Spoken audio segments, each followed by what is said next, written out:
Hello दोस्तों, कैसे हैं आप सब। उम्मीद करती हूँ अच्छे और मस्त होंगे। आज की कहानी है दो अमीर तीन गरीब बहुओं का एक ससुराल।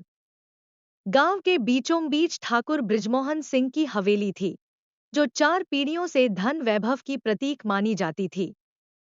उनके 5 बेटे थे और उनकी शादियां अलग अलग घरों में हुई थी। सोनाली और मीनाक्षी अमीर घरों से आई बहुएं, जिन्हें बचपन से ही ऐशो आराम मिला। गौरी, राधा और कमला गरीब परिवारों से आई बहुएं, जिन्होंने संघर्ष और गरीबी देखी थी। ठाकुर साहब के रहते सब कुछ व्यवस्थित था, लेकिन उनके गुजरने के बाद अमीरी गरीबी का भेदभाव घर में साफ दिखने लगा। हम रसोई में हाथ नहीं लगाएंगे, हमें आदत नहीं है, सोनाली और मीनाक्षी अक्सर कहती।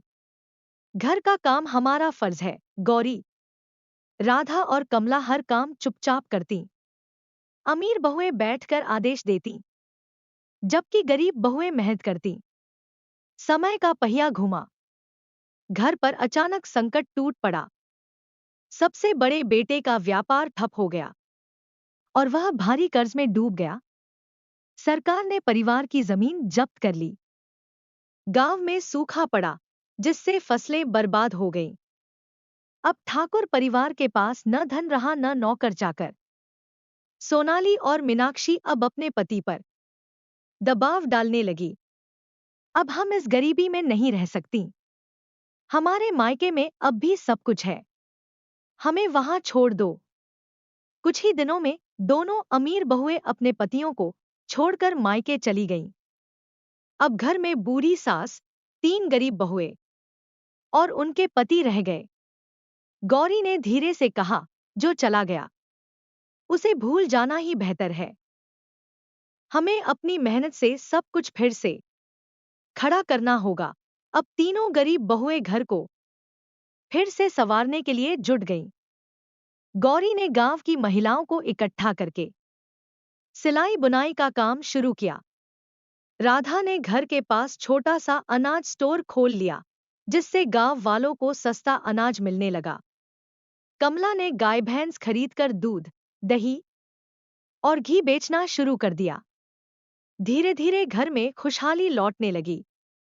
गांव की औरतें भी उनके काम में शामिल होने लगी। अब ठाकुर परिवार की पहचान उनकी बुद्धिमानी, आत्मनिर्भरता और मेहनत से थी। 1 साल बाद सोनाली और मीनाक्षी लज्जित होकर वापस आईं। उनके मायके वालों ने भी उन्हें ताने दिए। जब ससुराल में ऐश थी, तब सब ठीक था, और जब बुरा वक्त आया तो भाग गईं। अब वे फिर से ठाकुर हवेली लौट आईं, लेकिन अब परिस्थितियां बदल चुकी थीं। गौरी, राधा और कमला अब सिर्फ बहुएं नहीं, बल्कि घर की असली स्तंभ बन चुकी थी। गौरी ने मुस्कुराकर कहा, असली अमीरी सोने चांदी से नहीं, बल्कि आत्मनिर्भरता से आती है। अमीर बहुएं सोनाली और मीनाक्षी हमेशा कीमती साड़ियां, गहने और नए फैशन के कपड़े पहनती, जबकि गरीब बहुएं गौरी, राधा और कमला सादे और फटे पुराने कपड़ों में ही घर का सारा काम करती। तुम लोग तो वैसे भी गरीबी में पली बड़ी हो, तुम्हें मेहनत करने की आदत है, सोनाली ने एक दिन ताना मारा। हाँ, और वैसे भी तुम्हारे घर से तो कोई दहेज भी नहीं आया था, मीनाक्षी ने हंसते हुए कहा। यह सुनकर गौरी, राधा और कमला की आंखों में आंसू आ गए, लेकिन वे चुपचाप अपने काम में लगी रहीं।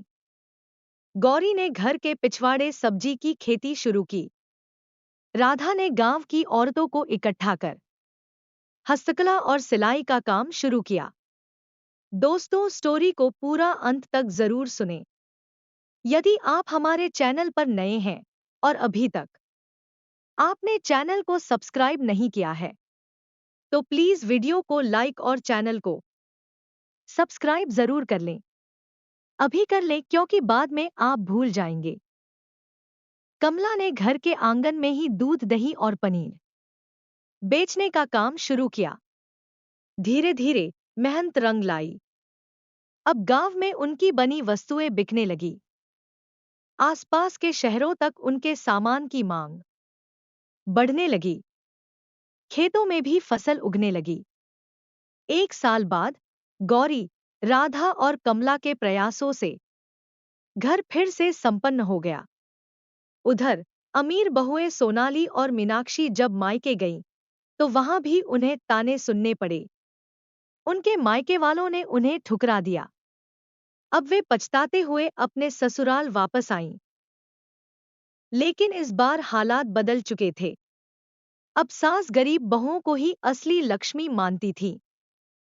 उनके पतियों को समझ आ गया था कि असली जीवन संगिनी वही होती है जो हर परिस्थिति में साथ खड़ी रहे। धन दौलत हमेशा नहीं टिकती, लेकिन मेहनत और हुनर हमेशा साथ रहते हैं। असली रिश्ता वही है जो सुख दुख में साथ निभाए। जो लोग सिर्फ पैसे के बल पर घमंड करते हैं, उन्हें समय जरूर सबक सिखाता है। धन दौलत हमेशा नहीं रहती, लेकिन मेहनत और आत्मनिर्भरता हमेशा साथ देती है। सच्ची बहू वह होती है जो सुख दुख में अपने परिवार का साथ निभाए। घमंड और ऐशो आराम की आदत समय के साथ खत्म हो सकती है, लेकिन सच्चे रिश्ते और मेहनत की कमाई अमर होती है। गौरी ने मुस्कुराते हुए कहा, असली अमीरी पैसे से नहीं, बल्कि हुनर और आत्मनिर्भरता से होती है। प्यारे दोस्तों, यह कहानी यहीं पर समाप्त होती है। आपको यह कहानी कैसी लगी? कमेंट बॉक्स में जरूर बताएं। अगर आपको हमारी ये कहानी पसंद आई हो, तो कृपया हमारे वीडियो को लाइक, शेयर और चैनल को प्लीज सब्सक्राइब जरूर कर लें। इससे हमें मोटिवेशन मिलता है और आप तक ऐसी ही मजेदार कहानियां सबसे पहले पहुंचती रहेगी।